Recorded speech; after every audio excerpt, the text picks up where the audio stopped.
What's good YouTube, it's Adam from My Music Mogul and welcome to another video. In this one we're going to talk about the adaptive limiter, why I have it on my master track in every tutorial, and why it's important for you to place it as the last plugin in your mastering chain as well. I'm going to be talking about why or how I use it in my tutorial scenario and how I use it in a mastering scenario, because those two things are very, very different. Now, the first thing is I'm going to go ahead and bring in the plugin itself. I always like to use Logic's adaptive limiter. One, because it's better than a standard limiter. It auto sort of sets the release to your song. It has a look ahead feature, and the core functionality of a limiter is that it stops audio from passing a certain threshold. So let's say this is our ceiling. This is our audio going up and down. Without a limiter, the audio would just break through the ceiling and you'll get clipping. With a limiter, it stops the audio from passing through and just compresses it so that it doesn't get through that ceiling. That's why you should be placing a limiter on all of your tracks, whether it be for YouTube so it doesn't get distorted on the videos when people play it back, or for mastering purposes, sending them out to different streaming services. You definitely don't want your songs to clip over there. So using a limiter like Logic's adaptive limiter definitely will help you get a distortion-free sound. But let's talk about the first scenario and how I use this. So in all my tutorials, you will notice I have an adaptive limiter on my master track. And that is because I got to make it nice and loud for you guys so that when you play it back, or when I play back to session, it's not quiet because the sounds are not mixed, it's not mastered properly. I just need to get nice and loud. I don't really care about how it's sounding per se, but I just really want it nice and loud so you don't have to pull up the volume on your computer or phone or tablet, wherever you watch these videos. So the adaptive limiter, like I said, is a really good limiter plugin. It auto sets the release for your song. It has a look ahead feature, which I always leave at a stock 50 milliseconds. My out ceiling is something I always adjust. I always set it to minus 0.3 decibels. So nothing will pass that minus 0.3 decibel threshold. Some mastering engineers like to set this to 0.1, but I just set it to negative 0.3 to give it a little bit more headroom over there.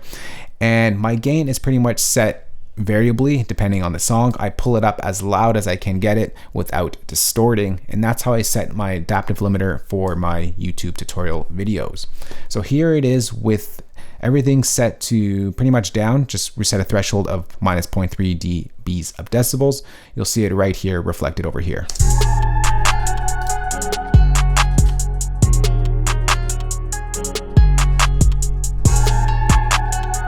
So you'll see the peak value of this limiter is set to 0.3, and that showcases it right over here. So the sound, when it peaks, like that 808 for instance, will never pass that 0.3 level over here.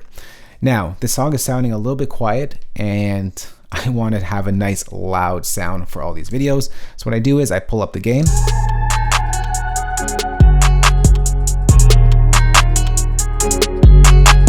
Until it gets a little bit distorted. So right there, the 808 started to get distorted.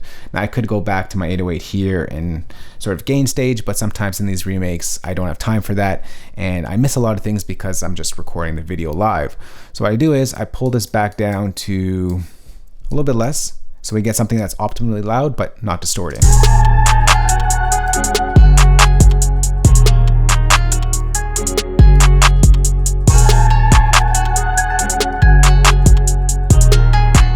So right there, I think sounds good from just an overall loudness perspective.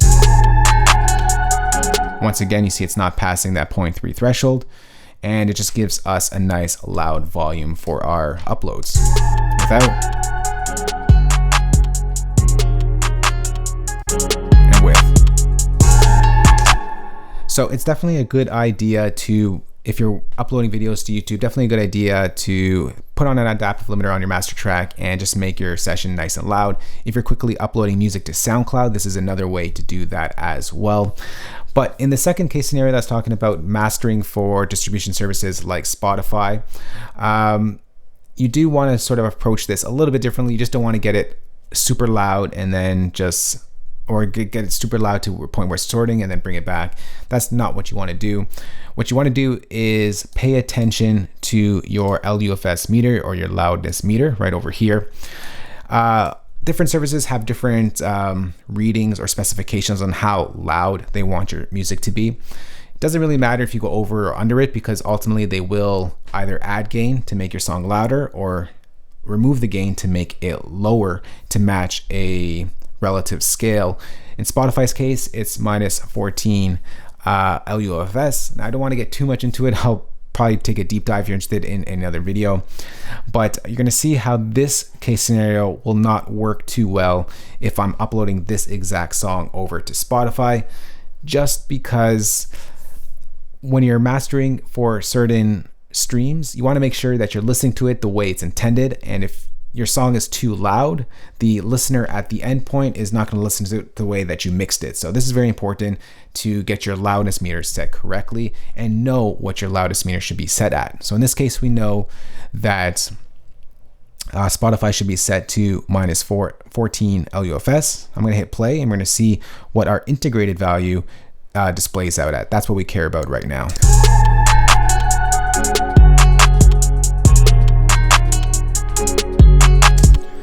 So I've hit stop on our keyboard. Our integrated value, which is our LUFS value, is set to minus 9.7. Now that is a little bit too loud for Spotify. They're gonna ultimately take that down to minus 14. So we might as well just mix our track down or master our track down to that level so that there's not much of a change to how we intended the song to be listened at. So what we gotta do here is pull back the gain. So every time I pull down the gain, we're going to hit reset so that it doesn't calculate the numbers on the previous setup.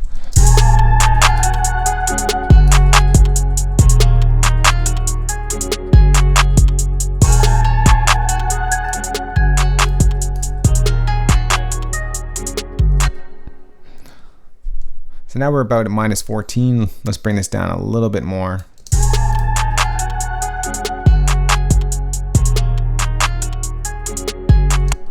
So we're hovering around that minus 14 part right there.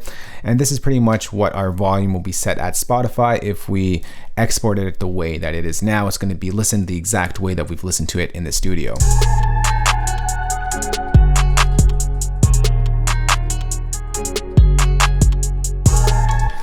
Now I just want to show you the LUFS meter, just because when you're applying a limiter to a master session, you got to know where your song is going to be headed to. Is it going to go to TV? Is it going to go to movies? Is it going to go to Spotify, Apple Music? It's all set at a different. So in this case here, we just set it to minus 14, and now we know how we hear it. That's how it's going to be heard on Spotify without any major adjustments. If you are interested in a deeper dive into the loudness meter right here, I am definitely happy to go over it in more detail. But that is how I use Logic's adaptive limiter. Once again, put it on all your tracks on the master track, the last plugin in the thing. And if you want to get it really nice and loud for SoundCloud or YouTube, definitely just pull up that gain and get it nice and loud, so it's nice and loud. But if you are mastering for Spotify, Apple Music, TV, or anything that you're trying to do that's going to a different type of digital media stream, you got to take in consideration the loudness meter over here, and it's not just about pumping it super loud. So that's it. I sort of joined two ideas into one video. Hopefully I didn't confuse any of you guys. If you do have a question on this, we can go ahead and take this conversation down below. But if you did like this video, remember, thumbs up, share it, and of course hit that subscribe button for more good videos like this one, and I'll see you on the next one. Later. Peace.